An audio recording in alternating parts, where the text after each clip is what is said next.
So I'm going to talk a little bit about UK manufacturing. Gilly said that we're British, and many of you know that I'm very, very proud to be a British manufacturer. We've done this now for 25 years. My daughters are here tonight. They're working with me now in the manufacturing side. Probably wish they weren't. But it's a hard task, and I think there's a lot to be proud of as a UK manufacturer.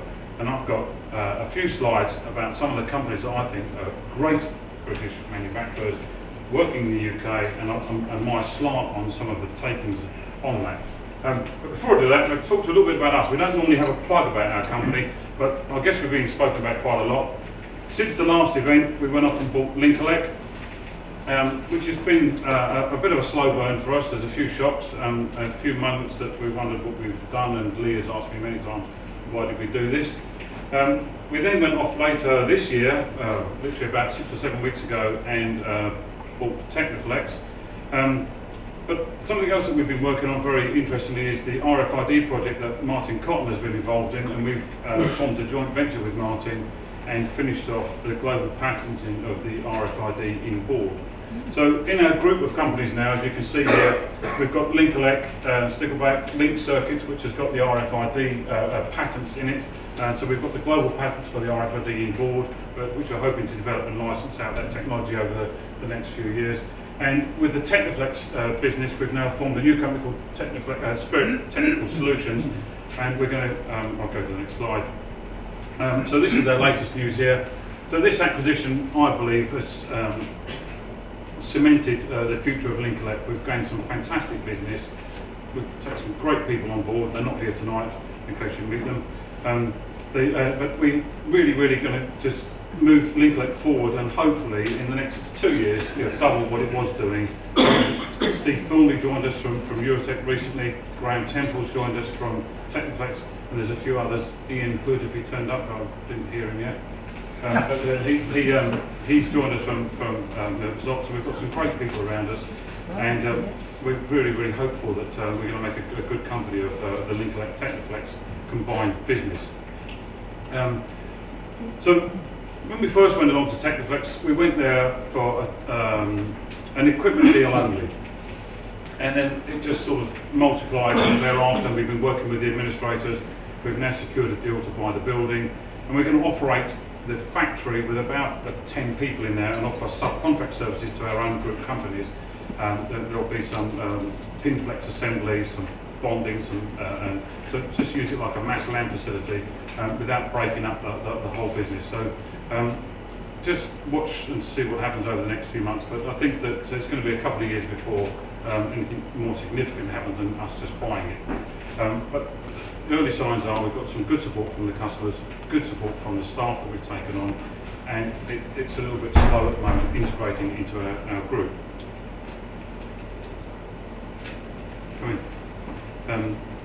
So that's a little bit of news about us. I'm not here to plug our company, but I think I'm going to take the opportunity, as we don't very often do it. So tonight for us, for me personally, is about flying the UK manufacturing flag. And I don't think we should get too hung up about what UK manufacturing means, because it's a mixed bag. And so what I did was I had a look to see what UK meant actually, because we need to remind ourselves there's all the things that went on. And the United Kingdom, as we all probably know, consists of Great Britain and Northern Ireland, and it's actually the name of the island that we all live on. And we had some votes last week, and there's a lot of Scottish people here. We're going to be very careful not to offend anybody. We're glad you're here, we're glad you're still with us. But the UK includes England, Wales, Scotland and Northern Ireland. And we're really glad, well I'm really glad that Scotland is still part of the UK. And it looks like this. And we didn't want it to look like that. No. So for me, I think it's a good thing that we've got Scotland still with us. And so I'm going to talk a little bit about the reshoring. We've been listening, I travel to a lot of events, and particularly with the EEF and some of the business enterprises, and reshoring has become a buzzword that everybody's been talking about. And I don't think it's as big as what people talk about, but I think there are businesses returning to the UK, and certainly we're seeing some of our customers that would like products made in the UK. There's trust issues, there's logistics issues, And certainly for ourselves, we're seeing it more and more difficult working, and particularly in China, and the costs of working in China are just escalating all the time. Lee and I are constantly looking at the transport costs and the lead times that are involved in using the cheap alternatives. So we're not saying China and India are done by any means, because there is still a place for them, but I think that there is a significant move back to UK, Europe, and certainly this side. Come on, Angus. I'm going to flick through as much as I can quickly on this. No, I'm just going to mention here, the UK, there's a word that I've been hearing quite a lot, is about heritage. And I think that the UK has a massive heritage to offer. You know, there's lots and lots of history of manufacturing, many products that we use in our everyday lives, the cars we drive, the buses we get on, the Spear and Jackson tools we use in our garden. We have a huge heritage as a country. And just some facts that I got from the EEF. Manufacturing 6.7 trillion to the global economy. And I think, actually, contrary to common belief, that actually the UK is very strong. We're very strong. We have some fantastic brands, some fantastic products that are sold the world over. We employ 2.6 million people in manufacturing. The UK is ranked second in the global aerospace industry. And for us as a company, we're only just starting to work in that industry. We didn't have the accreditations. Part of our strategy when we bought Lincoln and later the assets at Technoflex was to enter this market. And we're seeing it's very interesting for us. It's more difficult to work in. Things don't happen very quickly, which we're not used to. Some of the accreditations that we've got have allowed us to get our foot in the door, but it's taken longer to get the orders, and it's been a very different market for us to work in. But what we have seen is once you are involved in it and you're locked in and you get the contracts, it's very worthwhile being in. And we hope that we can have a good future working in the aerospace industry. In the half year from January to June, the UK car industry, the best new car sales for many years, 9 years in fact. 1.28 million cars sold, a rise of 10% compared to the same period last year. Chemical and pharmaceutical industries, £20 million per day contribution. 3.6 increase in productivity since last year. Some good feel-good factors. I found this little acronym that was written by this guy. Without tradition, art is a flock of sheep without a shepherd. Without innovation, it's a corpse.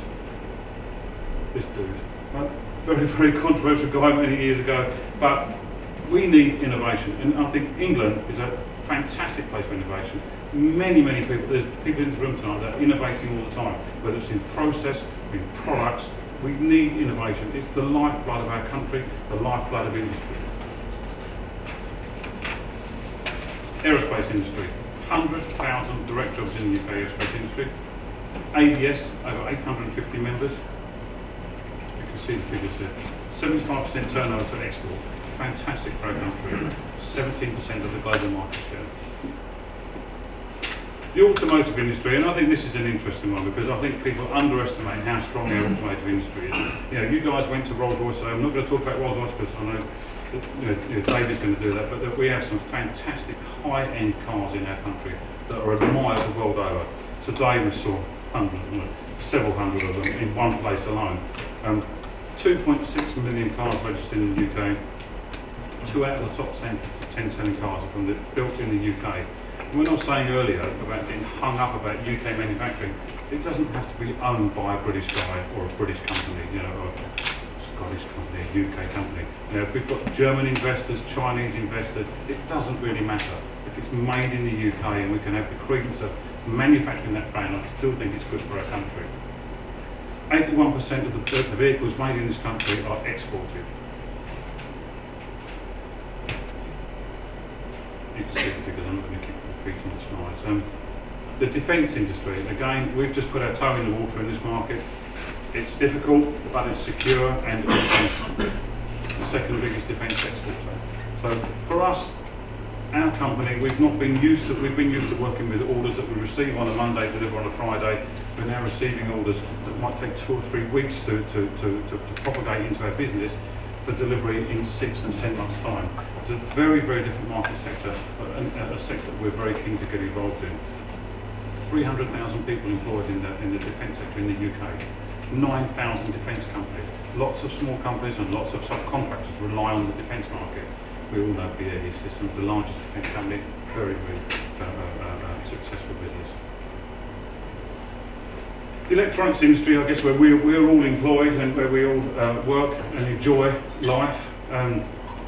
78 billion a year, the world's 5th largest in terms of production. Employs 850,000 people. The semiconductor market, we know that that's good, and we know that it's been volatile, and we know that during the recession it crashed, but it's a very, very good business, and we've got some large ones here. We've got Plessy, we've got NXP, and we've got very, very large players for that market.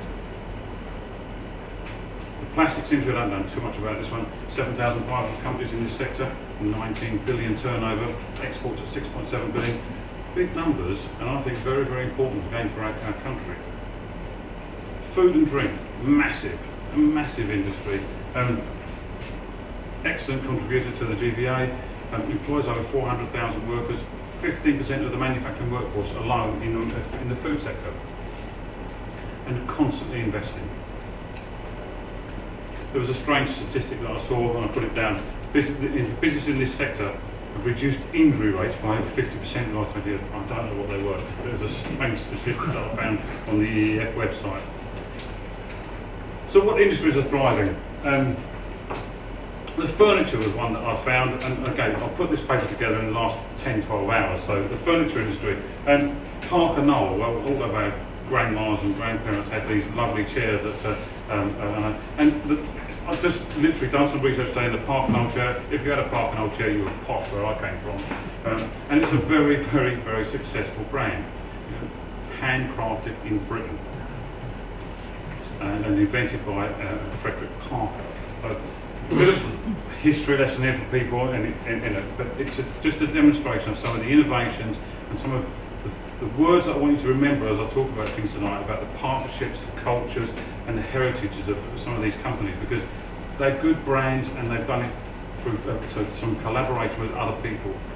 So 140-year-old history. This company is still trading. And the Parker Knoll came from another family business and someone that wanted to start making furniture at home. And it went on and then talked to you about the knoll in the Parker Knoll. And the word knoll came from Willie Knoll, when the son of Frederick, Tom Parker, not the Tom Parker we all know, met Willie Knoll from Stuttgart, and he introduced a revolutionary spring system to the seating. So the Parker brothers liked the idea and formed the collaboration. And so the words collaboration again, working together. We're working with Nanotherm to create something different in the industry, and I think that you have to, if you're going to take your company forward, have the collaborations and don't be frightened of protecting just your own name. And this was an interesting one. Urco, which is a brand that we all know in the furniture industry. This guy, this Italian immigrant, came along and he worked for Parker. And actually he went to work for them in 1910, and then 10 years later in 1920 he formed his own company, and he came up with a revolutionary idea, and I think it might be on my next slide, so I'm cutting through some of the copy I put in here.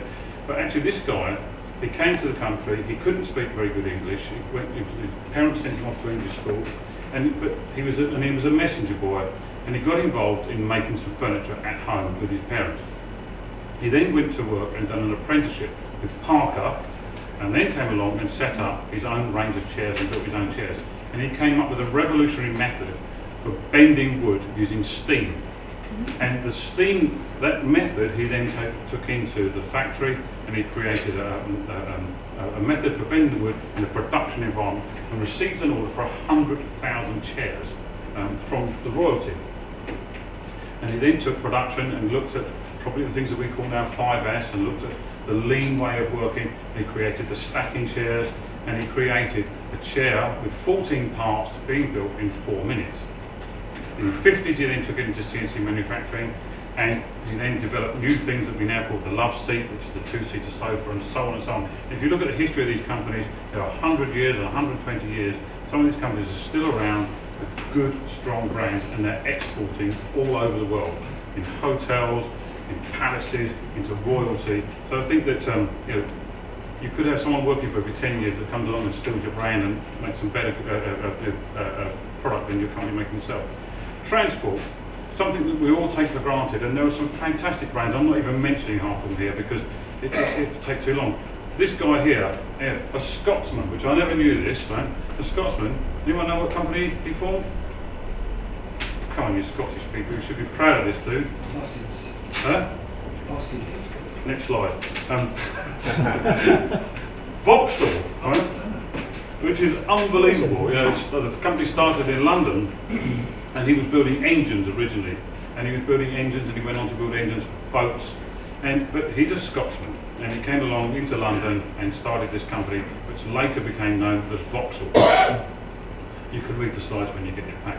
So 110 years Vauxhall, and they've been around in Luton, and I think they're employing somewhere on there. It's 1,100 people in Luton, but then there's another 1,800 or 2,000 people in the country being employed, and 4,500 people actually, and 23,000 people total in the Luton organisation through the retail outlets as well. So many of us can remember Vauxhall, a fantastic brand with cheap cars, the Vauxhall Victors, and before that we had the Bedfords. So there's a huge history with this car for all of us in this room tonight. So the Luton part, 1,171 people, and now they only make the van now, and that van gets badged actually as a Nissan, a Renault and a Vauxhall. It's the same van with just a different running gear, but all of those vans come out of that plant, 100,000 of them a year. And Ellesmere Port, it's got about 2,000 people there making the... So here's one for you then, Bill. Where are these made? Falkirk. Correct, Falkirk. You smell it? Up in the top part of the UK. Yes, so again, another fantastic organisation, and as some of you saw today, my dad was here today with his bus, with a combined age of just over 100, buses and lorries have been in my life since I was a boy. My dad was a truck driver, then a coach driver, then he had his own business, and today he took us to Rolls-Royce. But so the words like Plaxton, Dupal, Dormobile, I grew up with those names, and this company here, again, is a collaboration. Alexander Dennis, formerly known as Transbus, they bought Plaxton coaches as well. I think Plaxton coaches are made in Yorkshire somewhere for the Yorkshiremen that are here. So Plaxton was a big builder of coaches, all now combined into Alexander Dennis, which is a fantastic company up in Falkirk, as we've now been told. Jimmy, thank you. But again, very, very important, and exported all over the world. These buses, you'll see these buses in Hong Kong, you'll see these buses in New Zealand, they are all over the world, United States as well. And it's the last of the 3 surviving bus companies we have in the UK. And this was a very interesting project, the Enviro 400, and there's a fantastic movie on their website. They created an initiative called MMC, which is Major Model Change. And for those of you who know me, you know that I like to give projects and services a name. And this is why I particularly like this, because if something has a name, it has an identity, and you've got a better chance of it working. That's my opinion, and I get quite good support in my company. But this major model change, this project called MMC, brought this bus company back to life. They invited their customers in, they got empowerment from the shop floor, and they looked at everything on how to clean the windows, how to replace the windows, driver comfort, on silly things that the driver wanted. Was there somewhere to hang his coat at the back of his cab? People comfort, higher ceilings, lower floors. They looked at everything possible on this bus to make this work. And they called it MMC, Major Model Change, and they have it's been absolute success. And I said here, everyone involved, and it was a cultural change for the business. If you get a chance, go on the website. It's about a 40-minute video. It is worth watching, and it's worth thinking about some of the things in there that you can apply to your own business, because they're absolutely committed to it, from the shop floor to the customers, and the customers gave heartfelt opinions about the bus company and about what they wanted in their bus. I'm just going to move to the next slide, and it's a little bit our company again, because when I went to Lincoln, it was a shit. And those of you who probably know Lincoln quite well and have visited it, it needed some improvement. And I needed to create some initiatives there. So we called it LIPS, and we had a slogan, and we said, love your business. And if you can love your business, customers might love you, suppliers might love you, you might get support, and you might get buy-in. And for us, Lincoln, and Lee will tell you as well, it's been very, very hard to go along to Lincoln and make an impact quickly. We've nearly been there a year now, and we've probably taken a few steps backwards before we're taking any forwards, because we're trying to change the culture, we're trying to change the way that they work, and we're trying to improve the business. And we've got a lot of money on the table, because we've done a lot of changes there. I mentioned earlier Steve Thornley joining us. Steve Thornley has come along, fantastic energy, fantastic enthusiasm, absolutely supporting us. And I know there's some colleagues of yours here tonight from Eurotech that are probably sad to lose you, but we're very pleased that you've joined us, because I think Steve will drive some of these improvements through the business.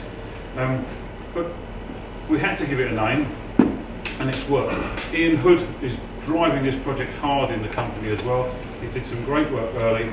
He's a little bit stressed because he's split across the two companies, but there's been a lot to do there, and for the salespeople to sell Lincoln has been very, very difficult, because we didn't actually appreciate some of the past history of Lincoln when we bought it. So we've had a few old fuck moments along the way that have stopped us in our tracks a little bit. But I am pleased to say that the improvements that we're making in the company are starting to show now. We've got some really nice work, and I think next year will be a fantastic year for Spirit and for Lincoln. And I think that we should mention tonight, and I'd like to mention tonight, that actually this month we're going to have our first £1 million month. Last month we missed it by a few £1,000, but actually with a good win, we're on for £1 million this month, which is a good milestone for our company, and it's not been an easy million, I can tell you. So, anyone know what this car is? If Terry Baby was here, he would know. It's a Bristol. Now here's an iconic car. Now, Dave, you should have known this. It's an iconic car, and now here's a company that hasn't had anything new for a very, very long time. And they were bought in 2011 by Fraser Nash, a customer of ours. And Fraser Nash have done a lot of work on electric vehicles. And they went and bought Bristol from administration, and have created a new monster. And this company haven't had a new car since 2003. Now, the Bristol brand, for those of you who like cars, and I'm a bit of a car nut, it is an iconic car, I think. And if you look back on the history of the Bristol, it started out making aircraft, I think. It did electric trams, then moved into aircraft, and then through the war it got digressed and had to make other products. But it's been a survivor, and it's sadly crashed in the heart of our recession in 2011. Fraser Nash have come along and bought the car. They bought the car, bought the brand, and they've made a commitment to preserving this fantastic word again, the heritage of the British car, the Bristol. And they're going to launch a new mark next year. And I've seen the car, and this is it. It is an unbelievable car. It's a nice looking car, and it's going to be a hybrid. It's going to be electric. And I think, when you think about petrol heads, I don't know how we're all going to cope with these electric cars, because we all buy V8s and V12s, and we want to listen to people like Aston Martin and Ferrari who spent thousands and millions of pounds developing the noise. We've got magazines called piston heads. So what are we going to be called next? We're going to be called motor heads, and and the noise. Is a car going to sound like a hairdryer? These cars have got something missing, and it's going to be the noise. Dave might tell us more when he gets to his presentation. But I think another great thing for Great Britain and for the UK now is we've got a brand new car coming out next year. They've done a preview this year in London, and that's just the nose we've shown at the moment, but the car looks quite formidable.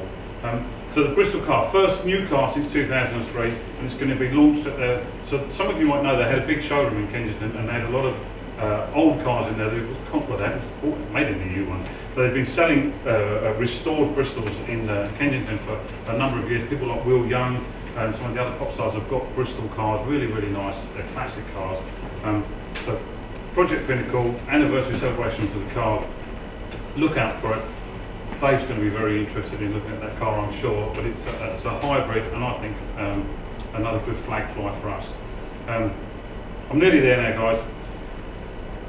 This guy that owns Fraser Nash, the chairman of operations, Bristol Cars, British institution, an important part of our national motoring heritage. So over the next few months, he'll start to see this, and he went on to say, British engineers are globally recognised for their inventions and quality of their innovation. And we know that, we see that in our industry. Pete Lynn's here tonight. He's been a fantastic innovator in our industry with fantastic processes and great engineering. And sadly, our industry's retracted a little bit, but we can't always use that. So the future. Read the slide yourself. I'm not going to read that. Next one. There's a lot of us in here tonight that have bikes. Pete Stark is here, loves his Triumph. Alan's got an American bike, bless him. But the Triumph, we know, is an iconic brand for our country. And I think that what you should look at on this slide is welcome to the biggest and most powerful motorcycle ever produced, and still the biggest and most powerful bike made here in the UK. You know, it is a monster of a bike. If you've had the pleasure of riding one, it's a bit cumbersome. They don't say it is, but it is. And it is a monster of a bike, and it's made in the UK. And you know, this Rocket 3, I nearly bought one, but I bought BMW, sorry to say that.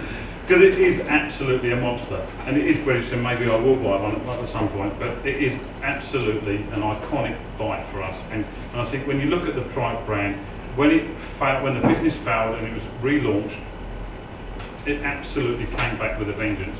And there's some stuff on their website that you should look at, because you know, the turnover in this company, the export market, you know, they hold the market share now for motorbikes over 500cc. You know, they are a phenomenal brand, and a real testament to the UK for manufacturing.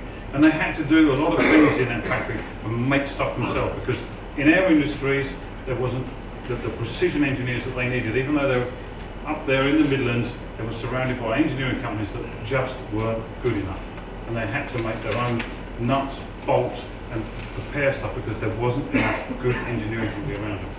And if you look at brands here, we mentioned Steve McQueen here. You know, there's a lot of Steve McQueen fans because of the Triumph that he rode, and they've capitalised on that iconic branding.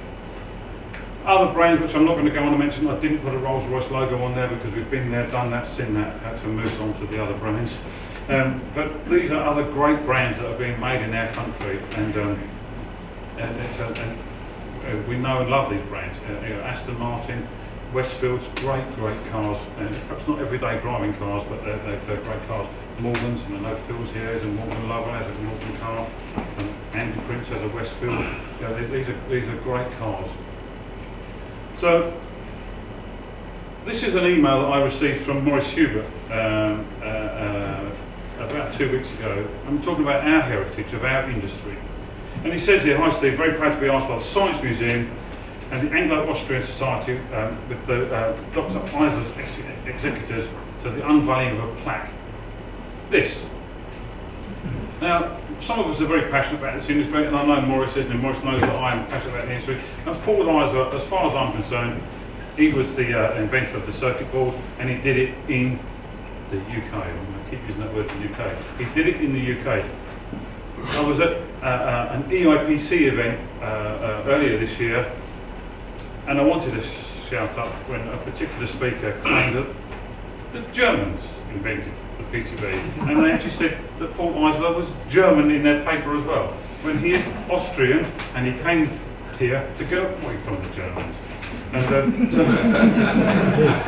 but I decided to stay quiet. But he is an Austrian and he invented the PCB, working here in England, and he sold that patent for £1. which is unbelievable. But some of the guys here know the history better. Rex in particular. If you type in Paul Eisler into Google and ask for images of Paul Eisler, you get pictures of Rex Rosario. And there are pictures on the internet that were taken by Maurice Hubert. It's a very, very interesting history. There are people in the room that can probably better qualify Dr. Paul Eisler's past. But there are some iconic people in our industry, and it started here, in my opinion, and from the research that I've done. And I've given a paper before about Paul Eisler. So again, our heritage, and we should protect it. I'm going to move on to something we're working on now. My daughters are here tonight, and we launched a brand this year called Ragworm Education. And my kids have decided that making circuit boards is horrible, it's dirty, it's smelly, and you don't earn a lot of money. So they're going to use their time, and they're going to teach circuit board technology in schools, and they're writing books about the characters and the history of the circuit board. They've run their first workshops during the summer holiday, got 30 kids engaged in a day's workshop doing experiments. They've created characters. Stephanie, my youngest, is a very creative artist. So the middle character there you see there, Eisen, is based on Paul Eisler. And for those of you who know, he used that circuit board in a radio, and that radio is this shape, and it's in the British History Museum. So the other characters, Victor Doldron is based on is the Vortic character. Charles Dukas is the other character there, Dukas. And all of these guys are icons in our industry for either taking PCBs into space, putting the first flexible PCB, using conductive inks. And they're set to write 14 workbooks and take these and make them part of the school curriculum. So they're aiming this knowledge at the 7 to 11-year-olds. And we believe that if we can get the kids engaged early in life into some of these STEM skills that are very vacant and missing in our industry at the moment, Martin alluded to it earlier that last year I titled this conference "Young People Don't Lick Stamps," and I sat here and put the young people on a pedestal and said how great they are and how we should support them. I wish I could say the same this year. We've had a disaster this year with young people, and I might tell a little bit about that in a minute. But my kids are here tonight, and they committed to taking PCBs into the schools, and hopefully I think it's 14 workbooks you have to write. Is it 14 you've got to write to get a curriculum? We've had these books now approved by 2 or 3 universities and academies, and I think it's 14 workbooks that they have to write to get it into the curriculum. So there's if you want more information, speak to them. They're at the back there. But I am going to just touch on last year, because I tried to say last year that perhaps a lot of people in this room are my age and older. Tried to say that perhaps we are wrong and young people aren't a problem, we're the problem. But this year we have failed miserably with young people. And I did laugh last week when Steve Thornley interviewed somebody, because he did it in my style. We have got some jobs going at Lincoln. We're looking for probably employ 6 or 7 people locally. And a young lad came in about 10:15 on his motorbike. He looked like he'd just got out of bed, he had. And he didn't put a tie on, he probably hadn't washed actually. And he said he'd come for an interview with Steve Thornley. So I called Steve, said, look, there's a young lady in reception to see you. I went back upstairs to my office. In a nanosecond later, I heard the motorbike start and the guy was gone. And Steve said, you're supposed to be here at 10 o'clock. It's 10:15. Yeah, I overlaid. We're not going to get here at 8, are you? On you, And the thing is, if you can't get there for 10, you're not going to get there for 8, and the guy didn't look right and didn't present it. He made no effort to come and get a job with us. Another guy, and I sponsor this young lad, about 2 years ago, a friend of mine came to me and asked if I'd help an underprivileged family, and we sponsored a young lad, 16 years old, to race powerboats. We bought him a boat, we bought him an engine, and we set him off on his way. He races 7 races a year. Last year he came 4th in the world. This year he's been racing for us. He's got no energy, no mojo. And he came along to Spirit one day and saw all of our lovely machines and all the people working there, and said that he would like an engineering apprenticeship. Well, it lasted 8 days, the apprenticeship. The first day he turned up on time, the second day he was late, the third day he asked if he could have his hours changed because it was difficult to get there for 8:30. And then on the Friday, he phoned him and he had a bump on his head that he wouldn't be able to come in because he wanted to get investigated by the doctor. But he was in my powerboat racing it on Saturday. The bump didn't matter on the Saturday and Sunday. Monday, Tuesday he came into work, he was late both days. Wednesday, Ken said to me, what we're going to do with Connor? I said, text him and tell him to move on. By Thursday, he was now unemployed again. And this was a young guy that wanted an apprenticeship, that came from a broken home, underprivileged, and he just turned down over £1,000 of income to his family home. And one of the children in that family are disabled, and the mother's left, and there's 4 children there, and he really, really pissed me off. And then we had, when I was telling Martin earlier, we got approached. I have a friend who's a mentor at an academy in Bournemouth, and he asked if we could give some work experience to some young lads during the summer holiday. We invited 4 of them to come and do some data entry, count stock, put it on a system. They lasted 2.5 days, said it was too boring, don't want to do it. These guys want to be physicists. And I said to them that I could introduce you to Nantherm and get you some work experience there. I can introduce you to Dr. Pavel Shashkov. We can take you to the CERN, which we went to with the EIPC. And they looked at me and said, "I fucked up." And I said, "Yes, you have. Right? You should have come in, done the data entry, then the opportunities would come out afterwards. I'm not prepared to put the work in." So, really bad experiences this year. I wish I could say great for the young people. I'm going to say great for the young people at the back, because they're my daughters. And actually, I'm going to say a big shout out for Jimmy here, which is Peter's son, who's come in our place. He's done everything from gardening, sweeping the yards, packing, putting balls through machines. He's a good example of a young person. And he's come tonight. I don't know why he's come tonight, because he's driving his dad home, I'm not sure. So my message tonight, I think, is be proud of our heritage. We've got a very good industry. It's shrunk. I think it can come back and be strong. Be proud of your brand, wear your brand, innovate, educate. Dare to be different, right? And you've got to be different. Be first. Think global, don't just sell locally. Partner for a greater good. Don't hang on to all of the ownership of the company. If someone wants to partner with you, take the opportunity, and if you have to give a little bit away, perhaps you have to give a little bit away. Listen to your customers, make what people want, don't make what you want, and then create some new standards. And there's some words that we used earlier. Be disruptive, break the mold. That's me. Sorry if it was a little bit too long, but that's my 10 hours of work gone into that 30-minute presentation. Okay, thanks guys.